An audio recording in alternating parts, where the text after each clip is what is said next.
Hello. Have you ever wondered where the American deck got its start? No.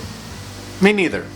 Well, until I was working on this deck right here. Oh, baby. Now I'm going to take a quick second here and say if you're looking for a video that's going to give you more information on what I did for the build, you're going to want to click right here. It's the same build, but in this video, I'm going to do something I find a little more entertaining. Talk about the history of decks. Now, according to my lackluster research, the American deck wasn't popularized until the mid-1950s. What? That's right.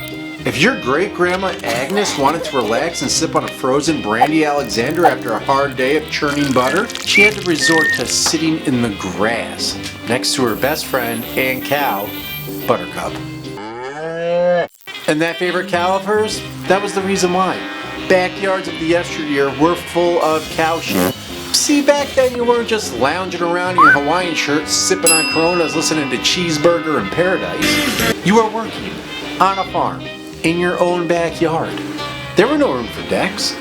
Apparently everything before the 1950s was really tough. Back then, if you wanted to have a little cream in your coffee, you better have a cow. A self-contained household was not only common, it was necessary. You weren't just going to run to the corner store and grab some milk, because guess what? Back before the 1950s, cars sometimes just randomly exploded.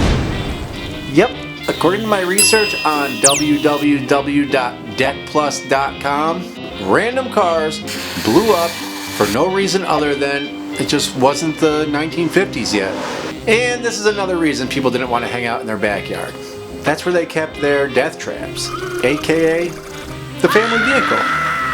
And let's be honest, even if your backyard wasn't infested with livestock and exploding cars, by the 1930s you were dealing with the Great Depression, whose name alone sounds like a real fucking bummer. Nobody wants to lounge around on a deck experiencing the quote Great Depression. But luckily America was about to be attacked at Pearl Harbor. What?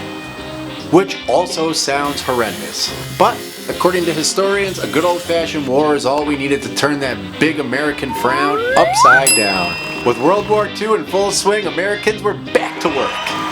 Anyway, sorry, back to decks.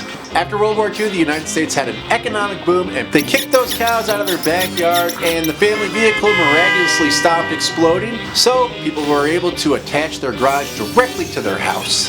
And this freed up more room in, you guessed it, their backyards. Things were really looking up. Now if you ask me, the real game changer was a man by the name of George Stevens.